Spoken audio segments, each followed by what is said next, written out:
മുഖം എനിക്കോ കാണാൻ കഴിഞ്ഞെന്ന് വരില്ല. എല്ലാത്തിനും മാപ്പ്. ജന്മം തന്നതിന്, ലാളിച്ചു വളർത്തിയതിന്, നെഞ്ചോട് അടക്കി പിടിച്ചതിനും, എല്ലാം നേടിത്തന്നതിനും, സ്നേഹം കൊണ്ട് വരിഞ്ഞു മുറുക്കി കൂടെ കൊണ്ട് നടന്നതിനും മാപ്പ്. എല്ലാത്തിനും മാപ്പ്.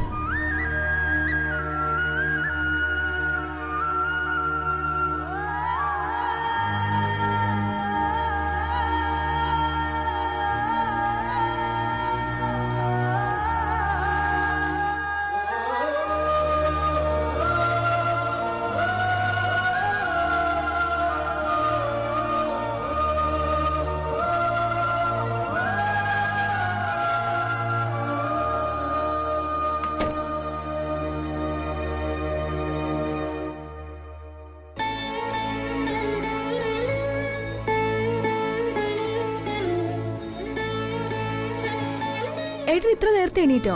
അതെന്ത് പറ്റി? സമയം വെളുപ്പാങ്കാലമായതല്ലേ ഉള്ളൂ. നീ എന്താ പതിവില്ലാതെ രാവിലെ എണീറ്റേ? പരീക്ഷ വരുമല്ലോ ഏട്ടാ, ഒത്തിരി പഠിക്കാൻ കിടക്കുന്നു. കിടന്നിട്ടാണെങ്കിൽ ഉറക്കവും വരുന്നില്ല. എന്തിനും രാവിലെ പഠിച്ചാ തലേ കയറും. പഠിക്കണം, കോളേജിൽ ടോപ്പർ ആവണം, എന്നിട്ട് കമ്പനിയിൽ നല്ലൊരു പോസ്റ്റിൽ അവന്തികടത്തിയും സന്ദീപിനെ അച്ഛനെയൊക്കെ സഹായിക്കണം. അപ്പൊ സച്ചേട്ടന് വേണ്ടേ? സച്ചേട്ടൻ എന്താ നാടോട്ട് പോവാൻ പോവാണോ? എന്റെ ഏട്ടാ, ടോപ്പ് സ്കോർ പോയിട്ട് എല്ലാം ഒന്ന് എഴുതിയെടുത്താൽ മതിയായിരുന്നു എനിക്ക്. ആ, സച്ചേട്ടനോട് എനിക്കൊരു അപേക്ഷയുണ്ട് കേട്ടോ. എന്താ? സച്ചേട്ടന്റെ മക്കളെയെങ്കിലും അവരുടെ ഇഷ്ടത്തിന്, അവർക്ക് ആഗ്രഹമുള്ള കാര്യങ്ങൾ പഠിക്കാൻ വിടണേ. ഞാൻ പറഞ്ഞതല്ലേ എനിക്കിത് വേണ്ടാന്ന്. കഷ്ടമുണ്ട് സച്ചേട്ടാ. സച്ചേട്ടന്റെ നിർബന്ധത്തിന് വഴങ്ങിയല്ലേ ഞാൻ ഈ കോഴ്സിന് ചേർന്നത്. എല്ലാം കൂടെ എടുത്താ പൊങ്ങാത്ത ഭാരമായി. എല്ലാം മനസ്സിലാക്കാൻ വൈകിപ്പോയി മോളെ. ഓരോരുത്തരുടെ ഉള്ളിലുള്ള ആഗ്രഹങ്ങളും സ്വപ്നങ്ങളും ഒക്കെ മനസ്സിലാക്കുന്നതിൽ ഏട്ടന് തെറ്റുപറ്റിപ്പോയി. സോറി. ഏട്ടൻ ഇങ്ങനെ തോറ്റാലോ? ഞാൻ തോൽക്കില്ല ഏട്ടാ. കാരണം എന്നെ സഹായിക്കാൻ അച്ചുവേട്ടത്തി ഉണ്ടല്ലോ. അച്ചുവേട്ടത്തിന്റെ സ്പെഷ്യൽ ട്യൂഷൻ കൊണ്ട് എല്ലാ സെമസ്റ്ററിലും നല്ല മാർക്കുണ്ട്. മോശമല്ലാത്തൊരു മാർക്ക് വാങ്ങി ഏട്ടന്റെ അനിയത്തി വിജയിക്കും. ഒരു 80 to 90 കിട്ടും.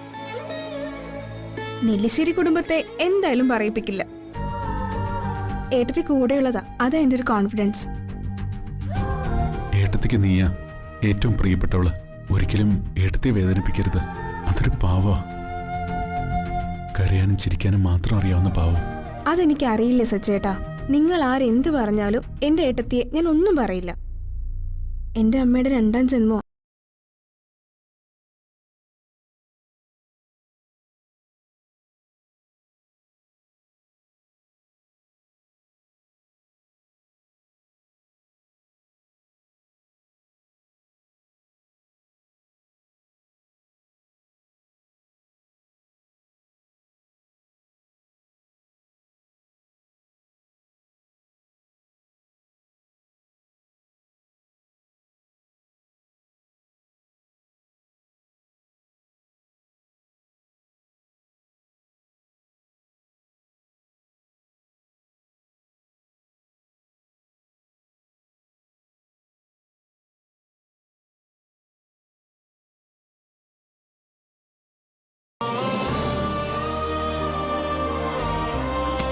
നെഞ്ചിൽ കിടന്ന് ഉറങ്ങി വളർന്നവളാ നീ.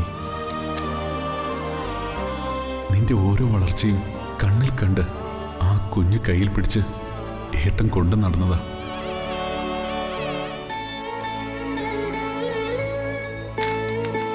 പോട്ടെ മോളെ, നീ ഏട്ടനെ കാണാതെ വരുമ്പോ തകർന്നു പോവണ്ട. എന്നും എൻ്റെ ഓർമ്മയിൽ നീ ഉണ്ടാകും. നിനക്ക് അമ്മയോളം സ്നേഹമുള്ള ഒരു ഏട്ടത്തെ തന്നിട്ടാ ഏട്ടൻ പോകുന്നത്.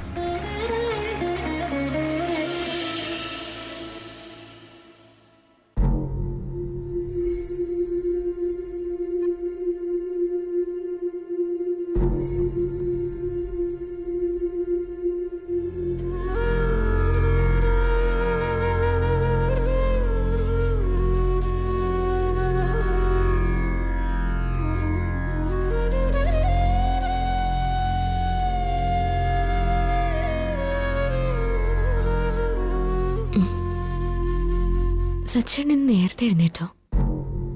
ഇത്ര നേരത്തെ എഴുന്നേറ്റ് എവിടെ പോയി കാണും? നടക്കാനോ മറ്റോ പോയി കാണുമോ? ഇടയ്ക്കിടെ സച്ചേട്ടൻ ഓരോ പരിപാടി കാണിച്ച് മനുഷ്യനെ പേടിപ്പിക്കും. ഇതിപ്പോ ഇടയ്ക്കിടെ കൂടി വരുന്നുണ്ട്, ആരോടും മിണ്ടാതെയും പറയാതെ ഉള്ള പോക്ക്.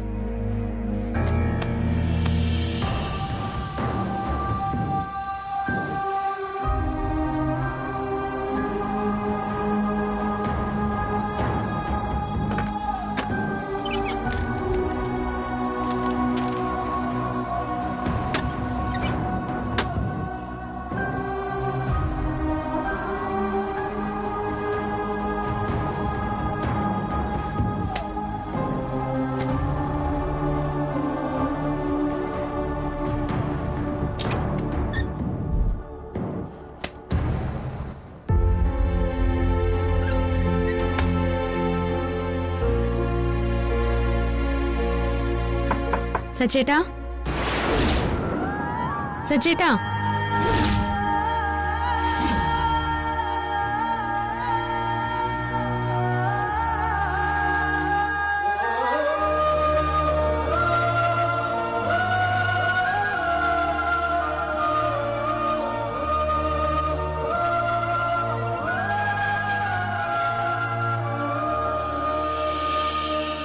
എൻ്റെ ആശയ്ക്കും ആഗ്രഹത്തിനും ഞാൻ സ്നേഹം നിറച്ച് നിർമ്മിച്ച വീടിനോടും ഞാൻ വിട പറയുന്നു. എൻ്റെ പ്രിയപ്പെട്ടവർ സമാധാനത്തോടെ സന്തോഷത്തോടെ ഉറങ്ങാനും ഉണരാനും വേണ്ടി ഉണ്ടാക്കിയ സ്വർഗമാണ്. എനിക്കിത് നരകമായി തുടങ്ങി. അതുകൊണ്ട് ഞാൻ ഈ വീട് വിട്ടു പോകുന്നു. സച്ചേട്ടാ,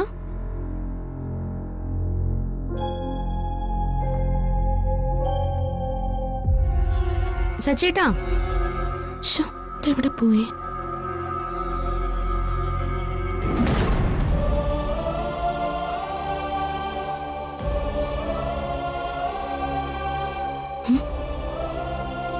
സച്ചിൻ, നീ നേരത്തെ എന്തിനാ പുറത്തേക്ക് പോകുന്നേ? ഒന്നും പറഞ്ഞില്ലല്ലോ. ഫോണിലൊന്ന് വിളിച്ചു നോക്കാം.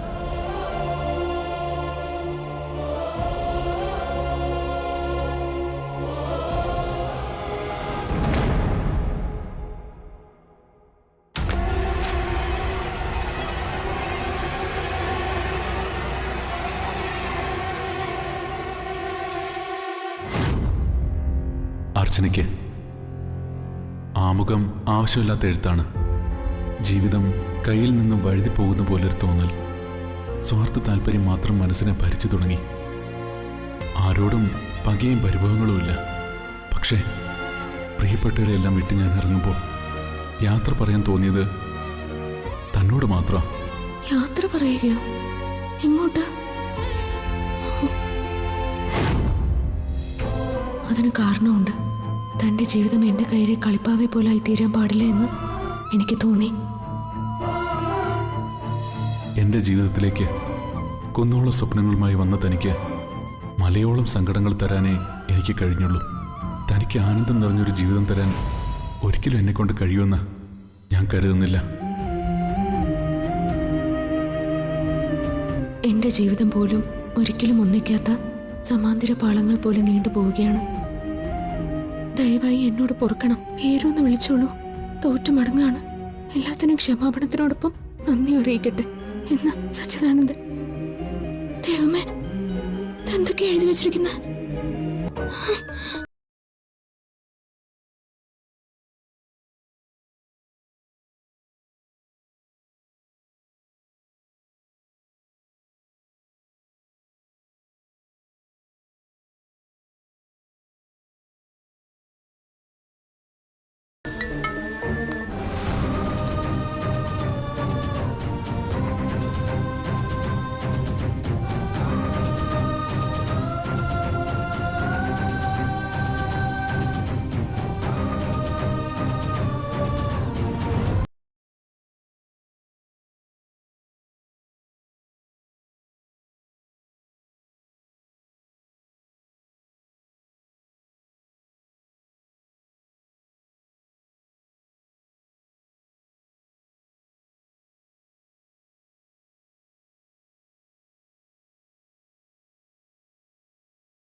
നേരത്തെ മനസ്സിലാക്കാൻ കഴിയാതെ പോയത് തെറ്റായിപ്പോയി. അങ്ങനെ കഴിഞ്ഞിരുന്നെങ്കിൽ സാറേ ഗുഡ് മോർണിംഗ്. കുറെ പേരുടെ സങ്കടങ്ങൾ ഒഴിവാക്കാമായിരുന്നു. ഞാൻ ഇനി ജീവിച്ചിട്ട് ആർക്കെന്ത് പ്രയോജനം? സത്യത്തിൽ ഇത് നേരത്തെ ചെയ്യേണ്ടതായിരുന്നു. അമ്മു തന്നെ ഭർത്താവായി വേണ്ടെന്ന് പറഞ്ഞ അന്ന് തന്നെ.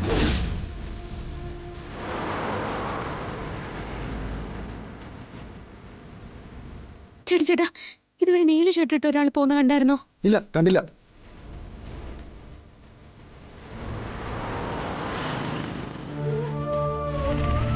ഓട്ടോ എങ്ങോട്ടാ? അങ്ങോട്ടാ.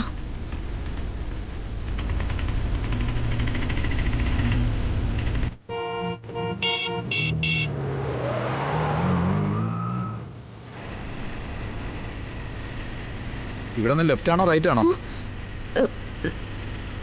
റൈറ്റ് അല്ല ലെഫ്റ്റ് വെക്കോ? ഏയ്, ഇവിടെ നിന്ന് ലെഫ്റ്റ് ആണോ അതോ റൈറ്റ് ആണോ എന്നൊന്ന് പറയേ.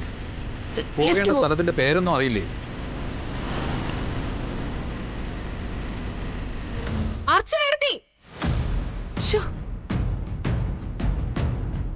ഇതുവരെ ഒരു ചായ കിട്ടിയില്ല. എന്താ ഇത്ര വൈകുന്നേ? അർച്ചന എടുത്തി. ഇതെന്താ വിളിച്ച വിളി കേട്ടൂടെ? എവിടെ എണീറ്റ് കാണില്ല. അർച്ചന എടുത്തി. എന്താ അനക്കെ വെളുപ്പാൻ കാലത്ത് തന്നെ ബഹളം വെക്കുന്നേ? പിന്നെ അല്ലാതെ എന്നും അതിരാവിലെ ഒരു ചായ കിട്ടുന്നതാ. ഇന്ന് ഇതുവരെ കിട്ടിയില്ല. അർച്ചന എടുത്തി വിളിച്ചിട്ട് പോലും കേൾക്കുന്നില്ലെന്നേ. ചേച്ചിക്കും ചായ കിട്ടിയില്ലല്ലോ? ഇല്ല. ആ, ഞാനും അതിനുവേണ്ടി വന്നതാ. അല്ല, അവൾ ഇതുവരെ ഉണർന്നില്ലേ? ആർക്കറിയാം. ഇതൊക്കെ മര്യാദക്ക് ആ അമ്പിളി ചെയ്തോണ്ടിരുന്നതാ. നേരത്തിനും കാലത്തിനും എന്താ വേണ്ടെന്ന് കണ്ടറിഞ്ഞ് അവള് പെരുമാറുമായിരുന്നു. പുതിയ മരുമകൾ അടുക്കള ഭരണം ഏറ്റെടുത്തതിന് ശേഷം ഇതുപോലെ വന്ന് കാവല് നിക്കണം. എന്തൊരു ഗതികേടാ ഇത്. പുത്തനേച്ചി പുരപ്പുറം തൂക്കൂന്ന് പറഞ്ഞ പോലെ വന്നപ്പോ എന്തായിരുന്നു കോലാഹലം. പോകേണ്ട സ്ഥലത്തിന്റെ പേരൊന്ന് വ്യക്തമായി പറയും. പറയാൻ ചേട്ടാ ഒന്ന് പോവും. ഇത് കുറെ നേരം ആയല്ലോ തുടങ്ങിയിട്ട്. ഇടത്ത് വലത്ത് ഇടത്ത് വലത്ത് എന്ന് പറഞ്ഞിട്ട് എന്താ? കുറച്ച് ദൂരം കൂടി പോയാ മതി.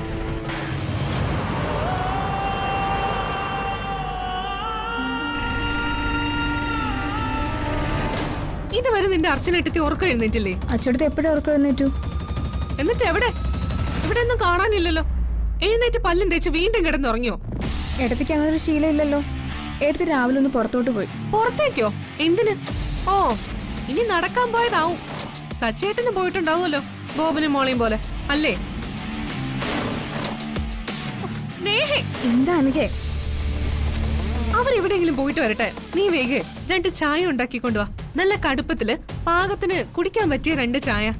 സ്വന്തമായി ചായ ഉണ്ടാക്കിയ കയ്യിലെ വളയൊന്നും ഊരി പോകത്തില്ലല്ലോ. പറ്റുമെങ്കിലേ എനിക്കും കൂടെ ഒരു ചായ ഉണ്ടായിക്കൊണ്ട് വാ. ശകലം മധുരം കൂട്ടി പാല് കൂട്ടി ഒരു ചായ. ദീ. ഓ.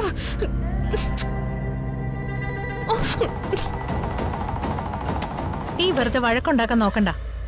നീ തന്നെ ചായ ഉണ്ടാക്കി കുടിക്ക്. ഒരെണ്ണം എനിക്കിവിടെ എടുത്തോ. എനിക്ക് ചായ വേണ്ട. രണ്ടുപേരും കൂടി എന്തിനായിരിക്കും പുറത്തേക്ക് പോയത്?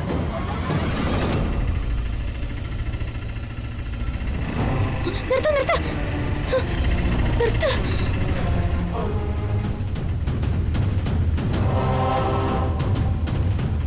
സച്ചേട്ടാ, സച്ചേട്ടാ.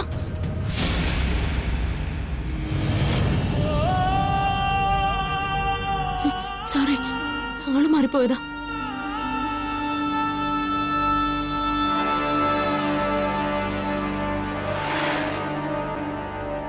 ചേട്ടാ വണ്ടി എടുക്ക. എങ്ങോട്ടാ? ചേട്ടാ വണ്ടി എടുക്ക, പോവാം. ഒന്ന് വേഗം. വല്ലാത്തൊരു മാരണമായിപ്പോയി.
മോളെ കുറച്ച് വെള്ളം എടുക്ക്. തൊണ്ടയൊക്കെ ആകെ വരളുന്നു. ഇപ്പൊ കൊണ്ടുവരാം. അച്ഛനൊന്ന് സമാധാനപ്പെടച്ച, അവൻ ഉടനെ ഇങ്ങ് വരും. സന്ദീപ് നോക്കാൻ പോയിട്ടുണ്ടല്ലോ. എങ്ങനെ സമാധാനപ്പെടാനാ? മനസ്സിൽ ആവശ്യമില്ലാത്ത ചിന്തകളാ വരുന്നത്. ഒരിക്കലും നടക്കാത്ത സംഭവങ്ങളാ വീട്ടിൽ നടക്കുന്നൊക്കെ. അതെങ്ങനെ? ആർക്കും ഒന്നിലും വിശ്വാസമില്ലല്ലോ. ആ സ്വാമിജി പറഞ്ഞ കാര്യങ്ങൾ അതേപടി നടക്കുന്ന പോലെയാ എനിക്ക് തോന്നുന്നത്.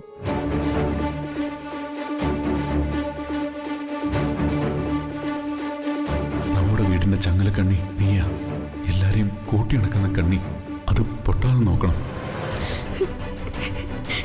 സച്ചേട്ടൻ, മോൾ എന്തിനാ കരയുന്നേ? സച്ചിൻ നിന്നോട് നടക്കാൻ പോവാന്ന് പറഞ്ഞിട്ടല്ലേ പോയത്.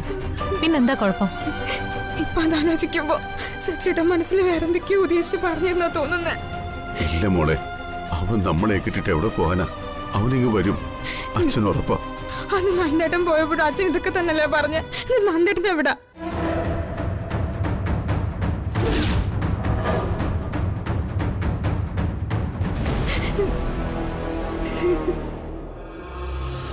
എനിക്കെന്തോ പേടി തോന്നുന്നു അച്ഛ.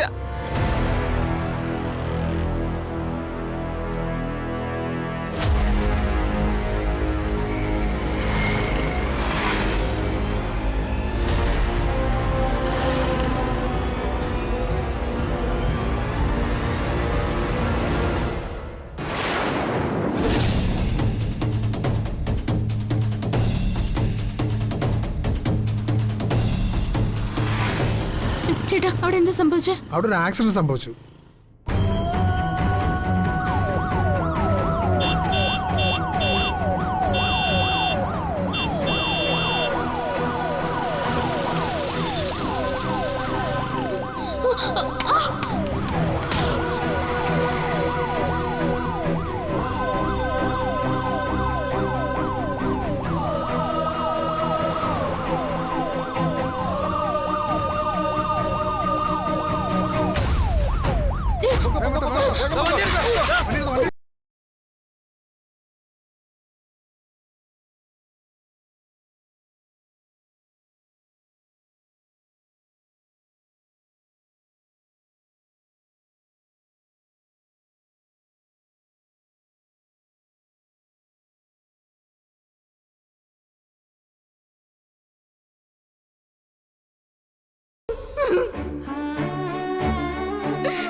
അർച്ചന മോളല്ലേ അത്?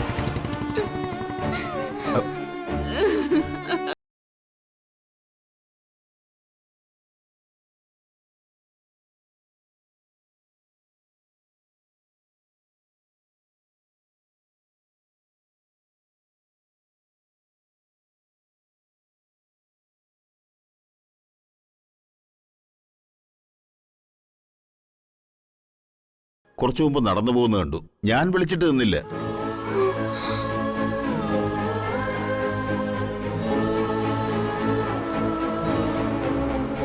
സച്ചി സാറേ, സാറേ, സച്ചി സാറേ. ഇതെന്താ സച്ചി സാർ മൈൻഡ് ചെയ്യാതെ പോകുന്നത്? ഇവിടെ വന്നാൽ ചായ കുടിക്കാതെ പോയില്ലല്ലോ. അല്ല, ചിലപ്പോ കേട്ട് കാണില്ലായിരിക്കും.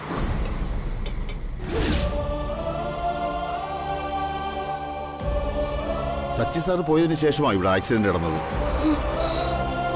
എന്താ മോളെ പ്രശ്നം? മോളുടെ ആരെങ്കിലും ആണോ ആക്സിഡന്റ് ആയത്? അതല്ല, സച്ചേട്ടൻ ഇപ്പൊ എങ്ങോട്ടാ പോയേ? ദാ ആ വഴിക്കാ പോയത്. അതിലെ പോയാ എവിടെ ചെല്ലോ? നേരെ പോയാൽ ബസ് സ്റ്റാൻഡിലെത്തും. എന്താ മോളെ, എന്താ പ്രശ്നം? എന്തോ പ്രശ്നമുണ്ടല്ലോ.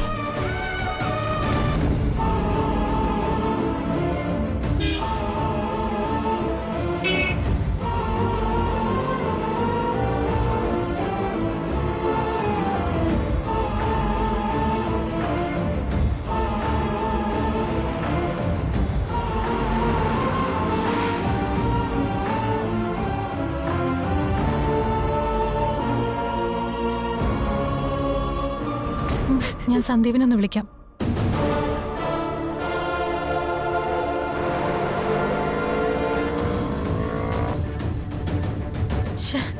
കിട്ടുന്നില്ല.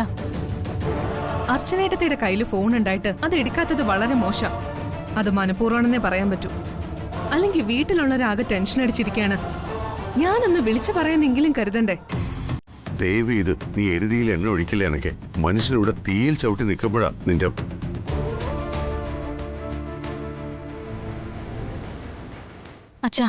അച്ഛൻ മരുന്നൊന്നും കഴിച്ചില്ലല്ലോ. ഒരു മരുന്നും വേണ്ട. എന്തിനാ ഇതൊക്കെ കഴിക്കുന്നത്?